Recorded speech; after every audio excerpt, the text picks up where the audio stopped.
And with this sense of self, this ontological self, okay, there are various capacities related to it. So the I can feel pleasure, there's an I there. I can admit a loss, there's an I there.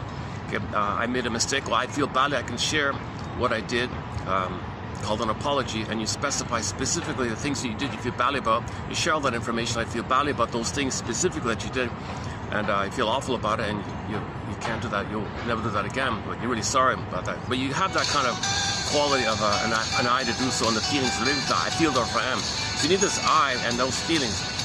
The joy parts call them, well, the feelings are like the sun, warm or radiant, symbolized by the golden ball. Golden ball means we have a wide range of feelings, the radiance of feelings, the aliveness of feelings, the vibrancy. We feel really alive like that with the golden ball.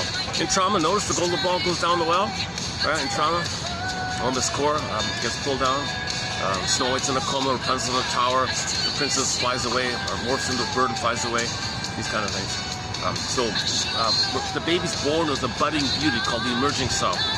So he expects mother not just for physical survival. Yes, he'll physically survive with the powder stuff or whatever, but we're talking about his emotional life, his identity life, his feeling life, meaning and pleasure, and intimacy in later life, and spontaneity and play and creativity, and just the joy of mutuality and the joy of play with people, and like safe, fun, creative, new things, the delight of living, the joy of living and all that. He wants that kind of life, the thriving versus the surviving. He wants to thrive and live and love and all that. So this quote-unquote more human side of being, when you come from the ontological self, the sense of self, so that's a budding beauty. It's just budding. Okay? And the main quality, we can say, is the radiance of feeling really alive. So he's whole and complete.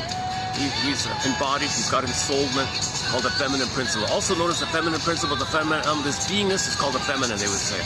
Like they would use the moon and the sun. The sun is like bright, active, so they call it masculine principle. The moon is kind of still and calm, the feminine principle. So when a person has the feminine, their doing is normal and ethical from the being. So when you have your being and your feelings, your doing from the being is ethical, normal. So think about the Tai Chi symbol, the flow of back and forth, yin and the yang. So the yin is the feminine, like the moon, and then from there you do, that's the bright part, the white portion of that, looks like the paisley, or the circle with the curve in it. Then your being fuels your doing, and then your being fuels. It's a healthy harmony where your doing comes from the being. So you see the two there, they kind of circle around it, it's got to flow like that. Just synonymous with sun and moon, day and night. We want to feel and do from our feeling, do from our feeling, feel and do from our feeling.